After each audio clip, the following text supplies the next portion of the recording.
जय हिंद। आपका all in one research centre में स्वागत है। आइए आज हम देखते हैं आरआरबी ग्रुप डी का 5 क्वेश्चन जो बार बार एग्जाम में पूछा जाता है। आपको क्वेश्चन जो है लेफ्ट साइड में दिख रहा होगा। देखिए ये कह रहा है एक दुकानदार ने किसी वस्तु पर 15% की छूट, ठीक है, तो 15% की छूट यानी हो जाएगा ये आपको 85%, ठीक है, 85% हो गया।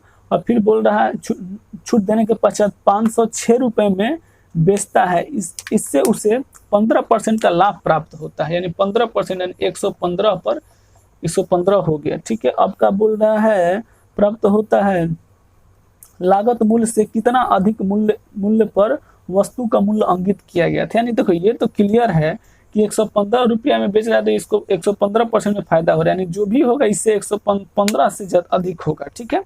तो आपको उससे मतलब नहीं है क्या अधिक होगा। देखिए ये एक जो 85% जो है, ये 85 जो है ये जो है बेचा है, तो जो खरीदा है उसके लिए कॉस्ट प्राइस हो गया। अरे जिसको दिया है 85% डिस्काउंट के बाद उसको बेच दिया तो उसके लिए तो वही ना कॉस्ट प्राइस हो गया, क्योंकि भैया वो उसके लिए वो पैसा पे किया है। तो बोले भैया मेरे को कितना पड़ा है, तो ये इतना पड़ा है, तो उसके लिए जो खरीदा है उसके लिए ये कॉस्ट प्राइस हो गया, ठीक है। अब बात आता है ये दुकानदार के लिए। यही चीज दुकानदार के लिए अगर सेलिंग प्राइस का बात करें तो सेलिंग प्राइस यानी हाँ सेलिंग प्राइस बोले यानी फिर विक्रय मूल्य बोले, और ये हो गया क्रय मूल्य, ठीक है। क्रय मूल्य हो गया आपको 85 और विक्रय मूल्य का बात करें तो विक्रय मूल्य आपको हो गया दुकानदार के लिए 15%, ठीक है। और हम लोग को क्या निकालना है, इसमें बोल रहा है कि उसका अंकित मूल्य क्या था। तो जब भी ऐसा क्वेश्चन आए तो इसमें अंतर वाला फार्मूला यूज करते हैं हम लोग, ठीक है। तो अंतर इन लोग दोनों में कितना है, 30 का है। और आपको प्रतिशत का फार्मूला पता होगा, प्रतिशत निकालने का फार्मूला, प्रतिशत का फार्मूला होता है अंतर इंटू 100 बाई क्रय मूल्य बोलिए या कॉस्ट प्राइस बोलिए, ठीक है। ये फार्मूला इसका होता है। तो इसी फार्मूले पे हम इसको सिंपली रख देंगे 30% लिखने से कोई मतलब नहीं है, इंटू 100 अब बाई क्रय मूल्य कितना है 85 है। अब इसको काट लेंगे, 5 छक्का 30 हो गया। अब इसको मैं थोड़ा मिटा देता हूँ ताकि ऊपर करने में आसानी रहेगा। 5 छक्का 30 हो गया और ये 5 से कटेगा 5 और इधर जाएगा 5 से 35, ठीक है। अब ये हो जाएगा आपको 600 बाई 7, ठीक है, 17, सॉरी इसको अब काटिएगा तो हम काटने की कोशिश करते हैं इसको 600, अब 17 है ना, 17 17 53 17 चौके 68, 17 3 51, 17 3 51 हो जाएगा। तो यहाँ पे 9 बचेगा, ये 17 51 17 5 85, 17 5 85, ठीक है, 17 5 85 यानी 85, तो यहाँ 5 बचेगा, ठीक है। यानी इसका अब जो भी है इसका पॉइंट में अब आगे आ जाएगा, ठीक है, पॉइंट में आएगा। यानी देखिए लगभग में ये बोल रहा है, क्वेश्चन में भी बोल रहा है कि लागत मूल्य से लगभग कितना % अधिक, यानी लगभग में कह रहा है, तो 35 पॉइंट समथिंग ये आपका आंसर आएगा, ठीक है। लेकिन यहाँ पे केवल दिया हुआ है 35, तो इसलिए आपका जो है 35% जो है आपका आंसर हो गया। चलिए चलते हैं हम नेक्स्ट क्वेश्चन पर। एक दुकानदार फल खरीदने और बेचने के दौरान गलत भार का उपयोग करके 10% तक का बेईमानी करता है, उसका कुल लाभ प्रतिशत लगभग क्या है, ठीक है, लगभग बताना है। तो देखिए इसमें कह रहा है 10% का बेईमानी कर रहा है, यानी 90% पर दे रहा होगा, और 90% पर जब देगा तो इधर बेईमानी 10% की है तो इधर इसको 10% फायदा हो जाएगा, तो 110% हो जाएगा, ठीक है। तो हमको क्या बोल रहा है कि उसको कुल मतलब उसका कुल लाभ प्रतिशत क्या है। तो देखिए यहाँ भी ये भी जो क्वेश्चन है ये परसेंट का है, और परसेंट वाले में अधिकांशतः क्वेश्चन जो है अंतर पे बन जाते हैं। तो इन दोनों में कितने का अंतर है, तो 20% का अंतर है, ठीक है। और हमें निकालना क्या है, प्रतिशत निकालना है। तो आपको मैं प्रतिशत का भी थोड़ा देर पहले फार्मूला बताया, मैं एक बार फिर ऊपर में छोटा सा मैं लिख देता हूँ।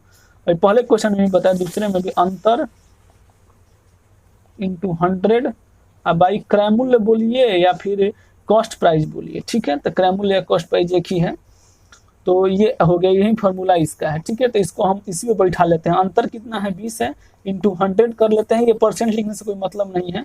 और जो कॉस्ट प्राइस है कितना है, तो 90 है। अब इसको काट लीजिए, काटते हैं तो ये हो जाएगा आपको 200 बाई 9, ठीक है। तब इसको काटिएगा तो 9 बाई 200, 9 दूनी 18, 2 बचेगा, इधर 0 आ जाएगा, 9 दूनी 18, फिर इधर आएगा, फिर इधर 2 बचेगा, ठीक है, फिर इधर 2 बचेगा और आपको 2 बचा, तो 2 बचा, फिर इधर पॉइंट दीजिएगा, पॉइंट देंगे यहाँ पे, तो फिर इधर 0 आ जाए, फिर 9 दूनी 18, फिर ऐसे ही ये बढ़ते जाएगा। यानी देखिए ऑप्शन में कौन है, तो 22.22, यानी ऑप्शन आपका सी जो है आपका आंसर हो जाएगा। आइए चलते हैं हम नेक्स्ट क्वेश्चन पर। आइए हम चलते हैं नेक्स्ट क्वेश्चन पे। ये वाला जो क्वेश्चन है पिछले क्वेश्चन की तरह ही है और इसे मैं जानबूझकर इसमें लिया हूँ ताकि आपका जो दुकानदार से संबंधित जो है बेईमानी वाला आपका जो कॉन्सेप्ट है वो क्लियर हो जाए। देखिए इसमें कह रहा है एक बेईमान दुकानदार गलत बार यानी भार भी उसको बेच सकते हैं, जो तौलने वाला होता है 1 केजी 2 केजी उसको बार भी बोला जाता है, का उपयोग करके 1 केजी के जगह 750 ग्राम तौले तो लाभ या हानि प्रतिशत। तो देखिए इसमें क्या करते हैं हम लोग, इसमें हम लोग को देखना है कि देखिए इससे जरूर भी क्वेश्चन आए ना आपको ऐसा, तो इसमें आपको ये याद रखना है कि इसमें हमेशा लाभ ही होता है, हानि कभी नहीं होता है, क्योंकि चोरी कर रहा है तो हानि कहाँ से होगा। ठीक है, तो ऐसे क्वेश्चन में आपको याद रखना हमेशा आपको लाभ होता है। देखिए अब देखिए यहाँ पे 1 केजी की जगह 750 ग्राम दे रहा है, दोनों में अंतर कितने का है, 1 केजी में होता है आपको 1000 ग्राम, ठीक है, और ये दे रहा है 750 ग्राम, दोनों में अंतर कितना 250 ग्राम का है अंतर। प्रतिशत का मैं अभी फॉर्मूला आपको बताया था कि अंतर इंटू 100 बाई कॉस्ट प्राइस। ठीक है, तो अंतर कितना है 250 इंटू 100 और जो है कॉस्ट प्राइस कितना है, तो देखिए अब इसी में बच्चे घबराते हैं। देखिए कॉस्ट प्राइस सब ये 1000 लेते हैं, जबकि 1000 नहीं होगा, क्योंकि ये 1000 तो रियल में है, लेकिन हमें दे कितना रहा है तो 750 ग्राम। तो जब दे रहा है 750 ग्राम तो हमारे लिए 750 ग्राम ही कॉस्ट प्राइस होगा, ना कि 1000 होगा। ठीक है, इसी पे थोड़ा कंफ्यूजन होता है बच्चों को, क्योंकि बच्चे 1000 ले लेते हैं जो कि गलत है, 750 ग्राम आपको लेना है। जैसे ही आप ये लीजिएगा तो इससे ये कट गया और 25 या 75 या फिर 5 से भी आप काट सकते हैं। ठीक है, 5 से भी लीजिए, मैं 5 से किसे 25 या 75 3 बार में ही कट जाएगा, लेकिन 5 से काटिएगा तो 50 25, फिर 5 के पढ़ा एक बार में और फिर इधर 2 गया, फिर 50 25, फिर एक बार 5 से काटिएगा, फिर 5 15, तो वहीं आया, लेकिन डायरेक्ट वो कट जाता है क्योंकि 25 या 75 डायरेक्ट काट लीजिएगा तो आपको आया कितना, तो 100/3। अब इसको जब आप काटिएगा 100/3 को इधर हम काटते हैं तो 3 से 3 तितली के 9 हाथ में लगा 1, 0 तितली के 9 हाथ में लगा 1, फिर यहाँ पे पॉइंट होगा, फिर इधर, यानी यही जो है आपका आंसर जो है 33.33% ऑप्शन सी। और याद रखिएगा जब भी ऐसा क्वेश्चन है तो इसमें हमेशा फायदा ही होता है, नुकसान कभी नहीं होता है। ठीक है, तो आप इसको ध्यान में रखिएगा। आइए हम चलते हैं नेक्स्ट क्वेश्चन पर। देखिए इसमें जो सिंपल इंटरेस्ट का क्वेश्चन है यानी साधारण ब्याज का, तो इसमें तो एक क्वेश्चन कुछ हार्ड नहीं है, लेकिन इसमें समझ में नहीं आता है बच्चों को कि इसका कॉस्ट प्राइस क्या है, इसमें साधारण ब्याज क्या है और इसका जो आपका अमाउंट है वो क्या है, यानी राशि क्या है। ठीक है, तो इसमें हम देखिए इसका फॉर्मूला तो सिंपल होता है, लिख देता हूँ फिर भी, SI into P into R into T/100। ठीक है, तो इसके में रख लीजिएगा, इसमें P के मतलब प्रिंसिपल, R के मतलब दर या फिर हाँ R के मतलब दर हो जाता है और T के मतलब टाइम हो जाता है।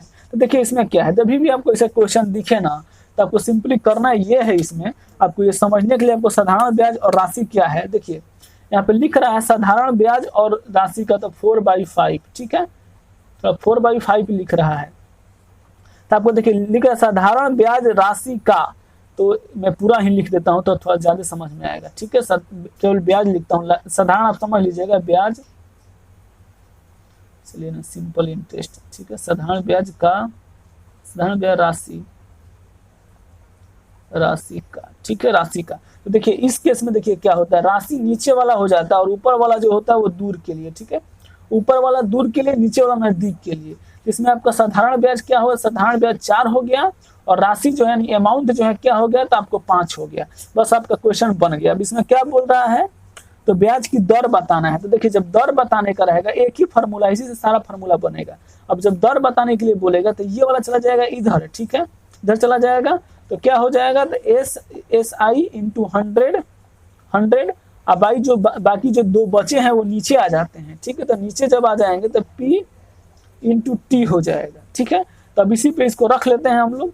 तो रखने के लिए क्या करना हमको, तो हमको करना ये होगा कि SI कितना है, दर निकालना है ना, तो आप लिख लेते हैं दर SI कितना हम मेरे पास है, तो SI 4 है इंटू 100 अब भाई जो P कितना है, तो प्रिंसिपल यानी जो राशि मेरे पास कितना है, तो राशि है मेरे पास कितना 5 और टाइम कितना, तो टाइम दिया हुआ है 10 वर्ष। तो इसको काट लेते हैं, 0 से 0 खत्म, 5 दूनी 10 और 4 दूनी 8, यानी आपका दर जो है वो आपका 8% हो गया। ये आपका आंसर हो जाएगा, ऑप्शन सी आंसर है। तो मेन आप ध्यान रखिएगा इसमें कि साधारण ब्याज और राशि क्या है यही निकालना, थोड़ा ये फ्रैक्शन में देता है तो थोड़ा कंफ्यूजन हो जाता है, तो इसको थोड़ा ध्यान में रखिएगा। आइए हम चलते हैं नेक्स्ट क्वेश्चन पर। आइए हम देखते हैं, ये नेक्स्ट और लास्ट क्वेश्चन होगा। देखिए इस क्वेश्चन में कह रहा है कि किसी संख्या के 21/26 भाग को उस संख्या से घटाया जाए। तो हम मान लेते हैं वो जो संख्या है 1 है, उसमें से आपको कितना 21/26 घटाना है। तो आप घटाइएगा तो ये आपको आ जाएगा कितना, तो बता ही देता हूँ निकाल के एक बार, इसका मैं फिर ट्रिक भी बता दूंगा आपको। ये 26 हो जाएगा। इसका जब आप इसको गुना कर दिया जाता है, गुना करिए या फिर यहाँ पे 1 लिख के इसको एलसीएम ले लीजिए। तो एलसीएम भी ले लीजिएगा तो उतना ही आएगा, लेकिन जब 1 रहे तो सिंपली इसको आप गुना कर दीजिएगा तो ऊपर में हो जाएगा आपको 26। ठीक है, नीचे तो 26 ही रहे, नीचे तो जो है वो एलसीएम लीजिएगा। इसका लीजिए ना, इसको एलसीएम वाला मैथड से बता देता हूँ। हटाइए, इसको 1 ले लिए, इसका एलसीएम लेंगे हम तो 26 हो जाएगा। और फिर अब इसको 26 से गुना करेंगे तो ऊपर में 26 हो जाएगा, और फिर माइनस करेंगे तो माइनस, ये इससे इसे करेंगे तो 1 होगा, तो 1 को 80 से करेंगे तो 21 हो गया। तो ये बचेगा आपको कितना, तो 5/21 बचेगा। देखिए और इसका ट्रिक क्या है, तो कोई जब भी कोई बोले ना कि इस संख्या के अलावा, यानी जो इस संख्या है उस संख्या में से घटाने पे कितना आएगा, यानी इस संख्या के अलावा कितना है उस संख्या का बाकी भाग, तो इसको सिंपली ऊपर वाले में घटा दीजिए। तो 26 में से जब भी आप 21 घटाइएगा तो 5 आ जाएगा, और नीचे में तो 26 रहेगा ही रहेगा। सॉरी, नीचे में 26 ही होगा, ये 26 रहेगा ही रहेगा। ठीक है, तो इस तरह से ट्रिक से आप एक बार फिर बताता हूँ। इसको ऊपर में घटा दीजिएगा तो 5 बच जाएगा, और नीचे में 26 का 26 ही रह जाएगा। ठीक है, तो ये आपका इतना भाग हो गया। अब आगे देखिए क्या कह रहा है, तो तब अंतर 90 प्राप्त होता है। तब उनका जो अंतर है, तो हम इसको निकालने के लिए हमें यहाँ पे x या y आप कुछ भी मान लीजिएगा, उनका अंतर जो है 90 है। ठीक है, अंतर हम 90, ये अपने मन से मैं लिख लिया हूँ। आप अगर a b c कुछ भी लिख सकते हैं, तो मैं ये लिख लिया ताकि इसका मान निकाल लूंगा। अब देखिए आगे क्या कह रहा है, यदि संख्या में से, तो पहले संख्या निकाल लेते हैं वो संख्या रियल में है क्या। तो हम यहीं पे x छोड़ते हैं और यहाँ पे 90 तो है ही, और इसको पलट देते हैं। ये गुना में है जाएगा, इधर भागा में है उधर जाएगा तो ये गुना में हो जाएगा, और ये जो है भागा गुना में है नीचे आ जाएगा भागा में। ठीक है, अब इसको काटते हैं तो कितना, तो 5 एक बार में, फिर 5 4 बचा, 5 40 इतना हो गया। ठीक है, मैं इसको एक बार में काट सकता हूँ, लेकिन मैं थोड़ा आपको बताने के लिए आराम से इसको काटता हूँ। अब इसको थोड़ा गुना हमें करना होगा। तो मेरे को तो 18 का पढ़ाई याद है, आपको नहीं याद है तो आप इस तरह से कर सकते हैं। देखिए 26 और 18 इस तरह से आप गुना कर सकते, ट्रिक है। 8 5 अच्छा का 48, 48 के इसको गुना पहले करिएगा, तो अच्छा का 48 के 8 हाथ में लगा 4। ठीक है, अब इसको फिर एक बार गुना करना है, और 8 दूनी 16, इसको फिर एक बार इससे गुना करिए तो 6, तो दोनों को जोड़ दिए, 6 दूनी 12 और फिर 22 हो गया। ठीक है, एक हासिल बचा था तो 22 हो गया, और फिर 4 जोड़िएगा तो 26 के 6 हाथ में लगा 2, और फिर एक बार इसको इससे गुना करना होता है, तो 2 के गुना एक बार में करिएगा तो 2, और हासिल 2 बचा है तो 4, इतना हो जाएगा, यानी 4 6 8। ठीक है, 4 6 8 हुआ। अब लेकिन अब क्वेश्चन में क्या कह रहा है कि यदि उस संख्या से 43 घटाया जाए, तो बोल रहा है कि संख्या से आप 43 घटा दीजिए। तो चलिए हम इसमें से 43 भैया घटा देते हैं जो आया है हमारा। तो 43 जब घटाएंगे इधर बच जाएगा कितना, तो 5, और इधर कितना हो जाएगा 2, और इधर हो जाएगा 4, यानी 422 हमारा आंसर हो जाएगा, जो कि आपको ऑप्शन, सॉरी 425 है, 22 नहीं है, सॉरी 425 है, जो कि आपको ऑप्शन ए में दिख रहा है। आशा करते हैं आपको ये वीडियो पसंद आया हो। वीडियो पसंद आया है तो आप हमें सपोर्ट कर सकते हैं हमारे चैनल को सब्सक्राइब करके और हमारे बेल आइकन को ऑन करके। तब तक के लिए धन्यवाद। अगर कोई समस्या हो तो आप हमें कमेंट बॉक्स में पूछ सकते हैं।